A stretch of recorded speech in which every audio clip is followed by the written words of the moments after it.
আসসালামু আলাইকুম সুপ্রিয় শিক্ষার্থী ভাই বোনেরা, আমাদের ইংরেজিতে একটা কমন বিষয় হলো সাবজেক্ট থার্ড পারসন সিঙ্গুলার। এই সাবজেক্ট থার্ড পারসন সিঙ্গুলার বিষয়টা আমরা আমাদের গ্রামার শেখার প্রথম রুল হিসেবে মনে করা হয়। এটা আমরা যখন ইংরেজি শিখি তখন একেবারে শুরু থেকে এই রুলসটা শেখানো হয়, কিন্তু এরপরও আমরা ইংরেজি লিখতে গেলে বা বলতে গেলে এই রুলটা আমরা অনেক ভুল করে থাকি। তো সাবজেক্ট থার্ড পারসন সিঙ্গুলারের বিষয়টা কি, যেহেতু পারসন কয় প্রকার, তাহলে এই কথা থেকে বোঝা যায় পারসন তিন প্রকার। তাহলে ফার্স্ট, সেকেন্ড, থার্ড। সাবজেক্ট যদি থার্ড পারসন সিঙ্গুলার হয়, ফার্স্ট পারসন সেকেন্ড পারসন বাদ। ফার্স্ট পারসনে কি আছে? আই আর উই, সেকেন্ড পারসন আছে ইউ, থার্ড পারসনে আছে বাকি সব। তো সাবজেক্ট যদি থার্ড পারসন সিঙ্গুলার হয়, এখন এই বাকি সবের মধ্যে তাহলে বোঝা যাইতেছে কিছু সিঙ্গুলার, কিছু হবে প্লুরাল। আমাদের বিষয়টা সিঙ্গুলারের, থার্ড পারসন সিঙ্গুলার হিসেবে আমরা কোন একটা নামকে ধরতে পারি, কারণ যে কোনো নাম থার্ড পারসন সিঙ্গুলার। যদি এটা ছেলে পুরুষ হয় হি, মহিলা হইলে সি, বস্তু হইলে কি তো ইট।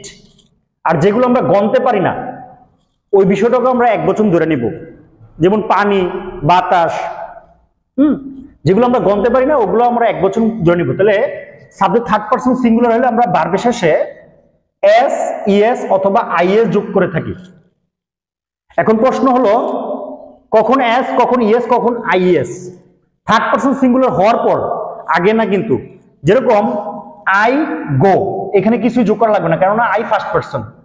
বা দে প্লে ফুটবল, তারা ফুটবল খেলে, এখানে প্লের সাথে আমি কিছুই যোগ করি নাই, কারণ দে থার্ড পারসন সিঙ্গুলারের মধ্যে পড়ে নাই। আচ্ছা, তো নর্মাল ভাবে থার্ড পারসন সিঙ্গুলার হলে এস হয়। যেরকম হি প্লেইজ ফুটবল, এই যে আমরা এস যোগ করছি, হি প্লেইজ ফুটবল। কিন্তু যদি S S, S H, C H, O X Z থাকে তখন কিন্তু আমরা এস যোগ করি না, তখন যোগ করি ইএস। যেরকম পাস শব্দটা খেয়াল করি, দুইটা এস আছে, এজন্য he passes in the examination.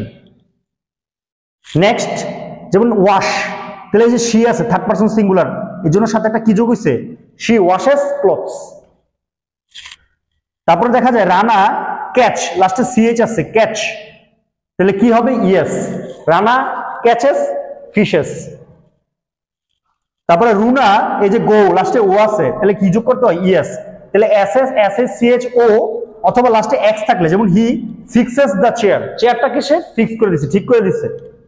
তো এই যে ঠিক করে, লাস্টে এক্স আছে, বা অথবা ধরো মৌমাছি, দ্য বি বাজ, বাজ মানে গুঞ্জন করা, চারপাশে গুঞ্জন করে, তাহলে এই যে লাস্টে জেড থাকার কারণে ইয়ে যোগ হয়েছে। তো এই ছিল S S, S S, C H O এক জেড থাকলে ইয়ে যোগ হওয়া। এখন কনফিউশন আরেকটা হলো কখন আইএস হয়।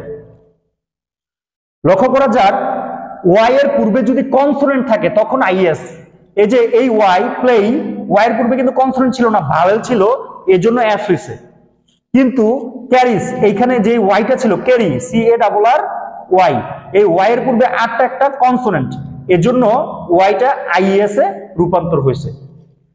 তো আমাদের ইংরেজির সবচেয়ে সহজ এবং কমন টপিক, কিন্তু আমরা এটা ভুল করে থাকি, যেটার মাধ্যমে একজনের ইংরেজির দক্ষতা বোঝা যায় যে সে কতটুকু ইংরেজি জানে। এই বিষয়টা অনেকের কাছে এখনো ক্লিয়ার না। তা আমি যতটুকু পারলাম ক্লিয়ার করার চেষ্টা করলাম। সবার জন্য শুভকামনা। Thanks for watching.